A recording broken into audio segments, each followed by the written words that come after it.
பொதுவா என்ன சொல்றேன்னா, எல்லா அரசியல் கட்சியும் எதை வேணாலும் பேசலாம், எதை வேணாலும் சொல்லலாம். சிலர் தெரிஞ்சு சொல்லலாம், சிலர் தெரியாமயே யாராவது சொல்றத வச்சு சொல்லலாம். அதெல்லாம் கருத்துக்கள். இப்ப என்ன பொறுத்த வரைக்கும் நான் என்னன்னா, நான் ஒண்ணு உங்ககிட்ட சொல்லணும்னா கூட 1 முறைக்கு 2 முறை சரிபார்ப்பேன்.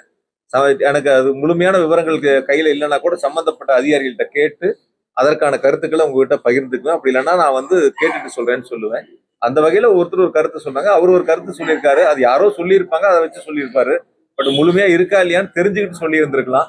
ஒரு கருத்துக்கள் பேசுகின்ற பொழுது ஒரு கட்சியை சார்ந்தவர் பேசுகின்ற பொழுது முழுமையா தெரிஞ்சுக்கிட்டு பேசுறது வரக்கூடிய நாட்கள்ல நல்லதா இருக்கும்.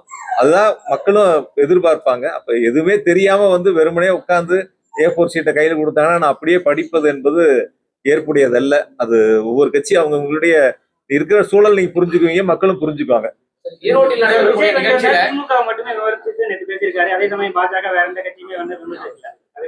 இது வரைக்கும் தமிழ்நாட்டுல எல்லா காலங்கள்லயும் பார்த்திருப்பீங்க.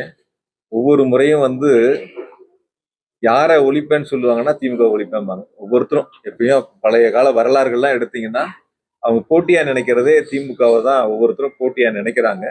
அப்படி திமுக போட்டியா நினைச்சாதான் தங்களால வளர முடியும் அப்படிங்கிறது அவங்களுக்கான ஒரு குறிக்கோளா கையில வச்சுக்கிறாங்க. அந்த அடிப்படையில கூட சில பேர் அது மாதிரி முன்னெடுப்பதற்கான நிலைகள் இருக்கலாம். அதனால ஒருபோதும் யாராலும் எந்த காலத்திலும் திமுகவை அவர்கள் காணுகின்ற கனவை போல வீழ்த்திவிட நினைப்பவர்கள் கண்டிப்பாக அவர்கள் தான் வீழ்ந்து போவார்களை தவிர திமுக என்பது 75 ஆண்டு காலம் மக்களிடத்தில் கட்சியாக இருந்து ஆட்சியாக இருந்து பல்வேறு திட்டங்களை கொண்டு சேர்ந்த இயக்கம்.